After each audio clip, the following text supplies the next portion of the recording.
Alright, this is a requested video, and as you guys know, when you ask, I deliver. Today we're talking about the best settings for the Canon EOS R7 with the Sigma 18-35 f1.8 art for both photo and video. And as a little side note, these tips are actually quite universal for any camera and for any lens, so no matter if you're using the R7 or something else, stick with me, you're gonna love it. Let's go.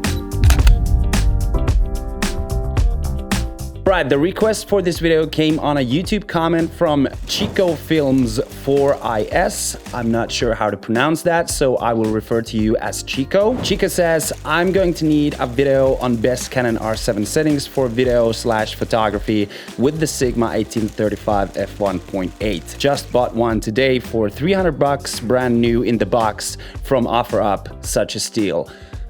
First of all, Chico, congratulations on the steal. That is a bargain. $300 brand new for this lens. That is absolutely amazing. That is a bargain. That is a steal.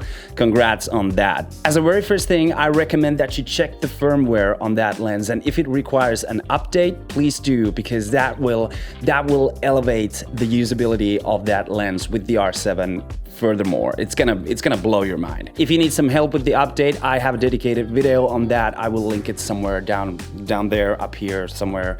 It's gonna be in the description, so check it out. Then we go to the settings, and like I said, these are pretty universal and pretty standard for any camera and any lens, but of course this will work also on the R7 with the Sigma 18-35. My usual settings for sharp photos with the R7 and Sigma 18-35 follow a basic thumb rule. I shoot with the aperture priority mode, which is the AV right here on the top dial. That allows me to select the aperture used and the ISO used, and then the camera will take care of the rest. A good rule of thumb for sharp photos handheld for any camera and for any lens is to take the focal length of the lens that you're using, double it, and you will get the shutter speed, which will give you sharp photos. As an example here with the Sigma 18-35, if I would be shooting portraits with the 35mm setting, I would not use shutter speeds slower than 1/80th. Regularly, I tend to use 1/100, 1/125, because the faster shutter speed you can use, more likely you will get sharp photos. But that is a good rule of thumb for any lens that you might be using. So if you are using a 150mm focal length lens, take that 150mm, double that, and you will get 1/300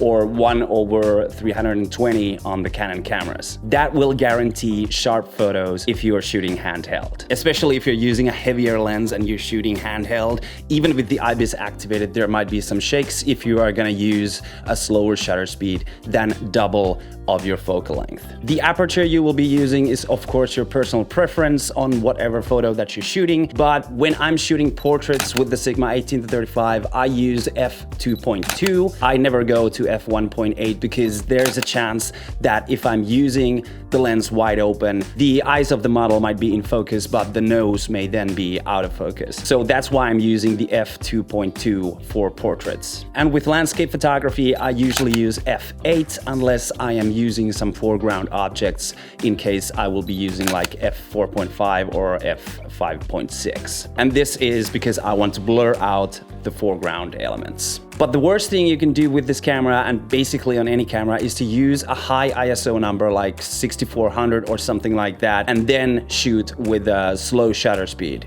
That is a guaranteed mix to get you bad images. And for video work with the Canon EOS R7, regardless of the lens I use, I always shoot 24 frames per second, 4K fine, and C-Log 3 with the Canon Cinema Gamma color space. And a good rule of thumb for video work on any camera is to use the 180 rule. Now, if this is not familiar to you, the 180 rule stands for frame rate doubled gives you the shutter speed to use. So if you're shooting 24 frames per second like I'm doing, you should be using a shutter speed of 1/50th. And that will give you the most natural motion blur on your video. Same goes if you want to shoot slow motion on your R7 and you're using 60 frames per second. Double that 60 frames per second and you will get 1/120th or 1/125, which is a setting on the Canon EOS R7. So always with video work, use the 180 rule.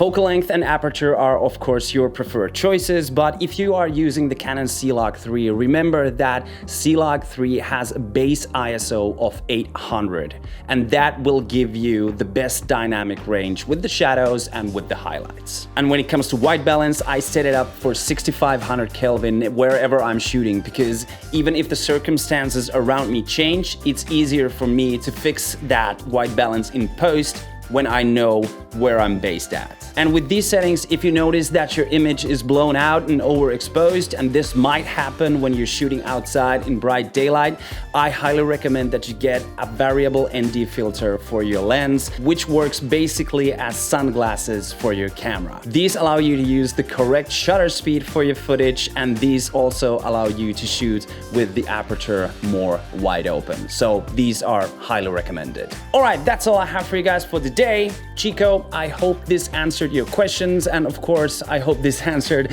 everyone else's questions about the same topic. If it did, hit that like button, subscribe if you have not done so already, and if you're thinking about how to update the firmware on the Sigma 18-35, go check this video out, that's right there. Other than that, thanks as always for watching, and as always, I will be seeing you guys in the next one.